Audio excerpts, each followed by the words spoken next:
Hello दोस्तों, मैं अमन पुरोहित sir आपके अपने YouTube चैनल पुरोधा क्लासेस में स्वागत करता हूं। दोस्तों, यदि आपने इस चैनल को सब्सक्राइब नहीं किया है तो चैनल को सब्सक्राइब करके वीडियो को लाइक करके अपने ग्रुप में शेयर कर दीजिए। तो आइए स्टार्ट करते हैं इस श्रृंखला को। और आपको बता दें कि यह जो श्रृंखला है यह ब्रह्मास्त्र श्रृंखला का अगला पार्ट है, यानी पहला पार्ट हम ब्रह्मास्त्र श्रृंखला का देख चुके हैं, यह दूसरा पार्ट है। तो आइए इस सेशन को स्टार्ट करते हैं, इस श्रृंखला को स्टार्ट करते हैं और पढ़ते हैं पहले पॉइंट को। तो पहला पॉइंट है जिंक। जिंक को हम जस्ता भी कहते हैं, जिंक को हम जस्ता भी कहते हैं। और जिंक का अयस्क, अयस्क क्या होता है ध्यान दीजिएगा। अयस्क देखिए, जो धातुएं होती हैं शुद्ध रूप में नहीं प्राप्त होती हैं, इसमें कुछ अशुद्धियां मिली होती हैं, तो उन्हीं अशुद्धियों के सम्मिलित रूप को हम क्या बोलते हैं, अयस्क बोलते हैं। तो जिंक का अयस्क क्या है, तो जिंक का अयस्क है इसमें राइट कैलामीन। जिंक एक क्या है, धातु है। जिंक एक क्या है, धातु है। और जिंक को जस्ता भी कहा जाता है। देखिए, धातुओं की पहचान करने का तरीका क्या है, धातुओं को पहचान करने का तरीका है कि इनके लास्ट में अम आता है। क्या आता है, अम आता है। जैसे सोडियम, हीलियम को छोड़कर sodium, magnesium, aluminium, potassium, uranium, polonium, इनके लास्ट में क्या आता है, अम आता है। तो जब अम आता है तो ये क्या होती है, धातुएं होती हैं। क्या होती है, धातुएं होती हैं। तो जिस तरीके से जिंक के अयस्क होते हैं उसी तरीके से अन्य धातुओं के भी अयस्क होते हैं। जैसे सोडियम, सोडियम के मुख्य अयस्क बोरेक्स है और ट्रोमा है। बोरेक्स और कौन है, ट्रोमा है। और आपको बता दें, सोडियम जो है एक ऐसी धातु है जिसको चाकू से आसानी से काटा जा सकता है। ये बहुत ही क्रियाशील होती है, इसलिए इसको केरोसिन के तेल में रखा जाता है। किसको, सोडियम को। आगे बात करते हैं।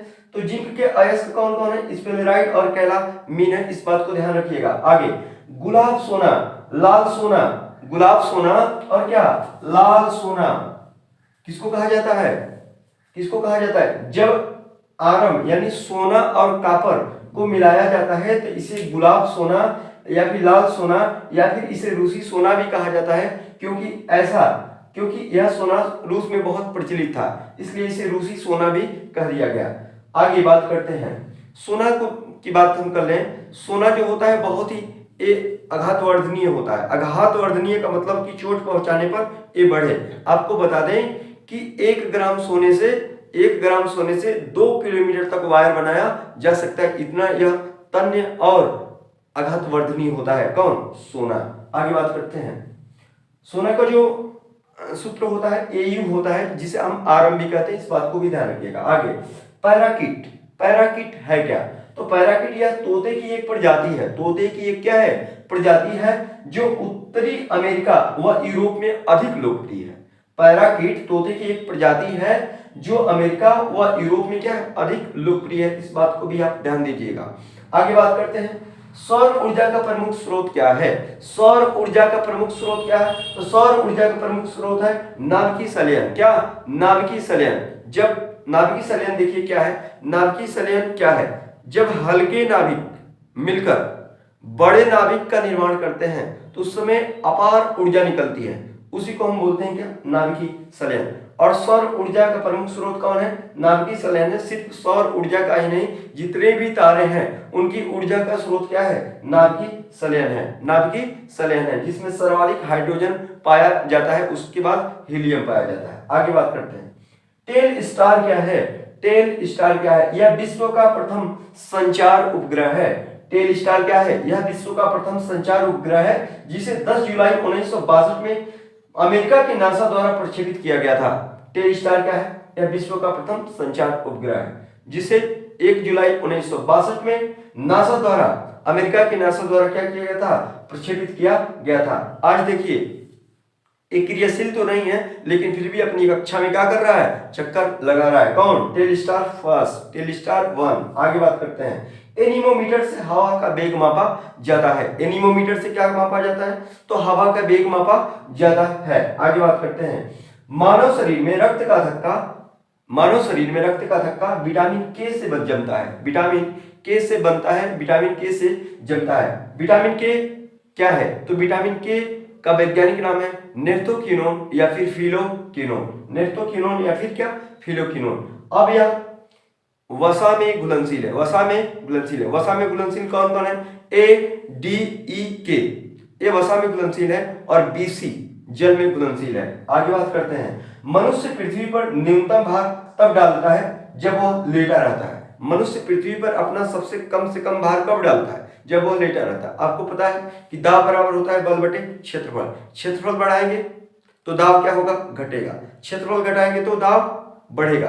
तो जब हम खड़े रहते हैं तो हमारे पैर का क्षेत्रफल लेटे हुए शरीर के क्षेत्रफल की अपेक्षा कम होता है, तो पृथ्वी पर दाब अधिक लगता है। जब लेटे रहते हैं तो क्षेत्रफल अधिक रहता है, तो दाब कम लगता है। यानी मानव शरीर में, एक मिनट, मनुष्य पृथ्वी पर न्यूनतम भार तब डालता है जब वो लेटा रहता है। आगे बात करते हैं। अच्छा बताइएगा, दाब की यूनिट क्या होती है? कमेंट सेक्शन में इस बात को छापिएगा। कमेंट सेक्शन में इस बात को छापिएगा। आगे बात करते हैं। बॉक्साइट एल्युमिनियम का अयस्क है। बॉक्साइट किसका अयस्क है? एल्युमिनियम का अयस्क है। आगे, Kalakot thermal power station. Kalakot thermal power station Jammu Kashmir में है। कहां है? जम्मू कश्मीर में है। Kalakot thermal power station Jammu Kashmir में है। आगे, नाथुला दर्रा कहां है? सिक्किम में। यह सिक्किम को चीन से जोड़ता है। नाथुला दर्रा सिक्किम को चीन से जोड़ता है। और नाथुला का अर्थ होता है सुनने वाला कान। नाथुला शब्द एक तिब्बती भाषा का शब्द है जिसका अर्थ होता है सुनने वाला कान। आइए अगले पॉइंट को देखते हैं। कोरिंगा गरान वन्यजीव अभयारण्य कहाँ है? कोरिंगा गरान वन्यजीव अभयारण्य कहाँ है? तो आंध्र प्रदेश में है। कहाँ है? आंध्र प्रदेश में है। और यह भारत में मैंग्रोव वनों का सबसे बड़ा क्या है? खंड है। मैंग्रोव वनों का सबसे बड़ा खंड है। और यहाँ क्या? यहाँ सफेद गिद्धों के लिए प्रसिद्ध है। यह सफेद गिद्धों के लिए क्या है? प्रसिद्ध है। यह सफेद गिद्धों के लिए क्या है? प्रसिद्ध है। कौन? कोरिंगा गरान वन्यजीव अभयारण्य, जो कहाँ है? आंध्र प्रदेश में।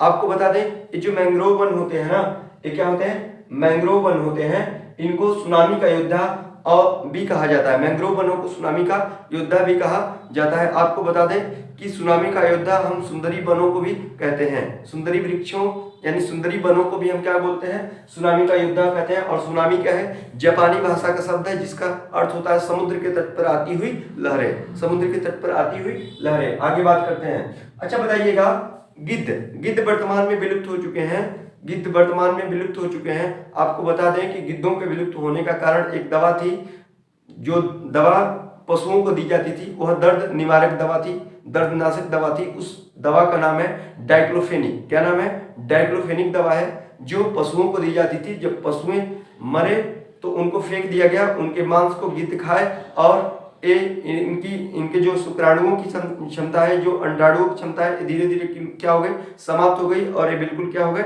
विलुप्त हो गए। कौन? गिद्ध। आगे बात करते हैं। कुमारकोम पक्षी या वेम्बनाथ पक्षी अभयारण्य कहाँ है? तो केरल में है। कुमारकोम पक्षी अभयारण्य या वेम्बनाथ पक्षी अभयारण्य कहाँ है? तो केरल में है। आप कमेंट सेक्शन में छापिएगा कि केरल की राजधानी कहाँ है। केरल की राजधानी कहाँ है? कमेंट सेक्शन में छापिएगा। आगे, बिजली संयंत्र से सल्फर डाइऑक्साइड का उत्सर्जन होता है। बिजली संयंत्र से किसका उत्सर्जन होता है? तो सल्फर डाइऑक्साइड का उत्सर्जन होता है। आगे, काव्य कुंज या महोदय कन्नौज को कहा जाता है। और कन्नौज क्या है? इत्र नगरी है और कन्नौज गंगा नदी के तट पर स्थित है। कौन? कन्नौज। आगे, काव्य कुंज या महोदय कन्नौज को कहा जाता है। कन्नौज को इत्र नगरी भी कहा जाता है। ओके, परफ्यूम नगरी आदि नामों से जाना जाता है इसे। आगे, कपास के लिए काली मिट्टी अच्छी होती है। कपास के लिए काली मिट्टी क्या होती है? अच्छी होती है। और काली मिट्टी को हम फेरेल क्या बोलते हैं? फरेल मिट्टी भी कहते हैं और इसे रेगुर मिट्टी भी कहते हैं। किसको? काली मिट्टी को रेगुर मिट्टी भी कहते हैं और इसे फरेल मिट्टी भी कहते हैं। आपको बता दें कि यह मिट्टी गुजरात और महाराष्ट्र वाले क्षेत्रों में ज्यादा पाई जाती है, इसलिए कपास की खेती इधर क्या होती है? अच्छी होती है। और काली मिट्टी को हम कपासी मिट्टी भी कहते हैं। आगे बात करते हैं। बिनसर का जंगल कहाँ है? तो उत्तराखंड में है। कहाँ है? उत्तराखंड में है।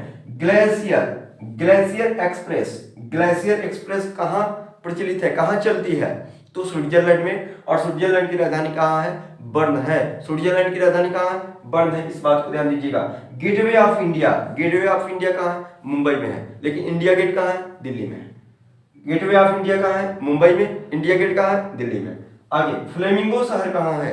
फ्लेमिंगो शहर जो है कच्छ के रण में स्थित है, गुजरात में कच्छ के रण में स्थित है। आपको बता दें कि यहाँ फ्लेमिंगो नामक पक्षी बहुतायत मात्रा में पाई जाती है, इसलिए इसे फ्लेमिंगो शहर कहा जाता है। और कच्छ के रण में सर्वाधिक जंगली गधे पाए जाते हैं, सर्वाधिक जंगली गधे पाए जाते हैं। और यहीं पर बन्नी घास के मैदान पाए जाते हैं, बन्नी घास के मैदान पाए जाते हैं कहाँ, कच्छ के रण में। और आपको बता दें कच्छ जो जिला है भारत का सबसे बड़ा जिला है, सबसे बड़ा जिला है। और ठीक है, मेरे ख्याल से आपको ये बातें बहुत अच्छी लगी होंगी, तो आप इस बात को कमेंट सेक्शन में बताइएगा।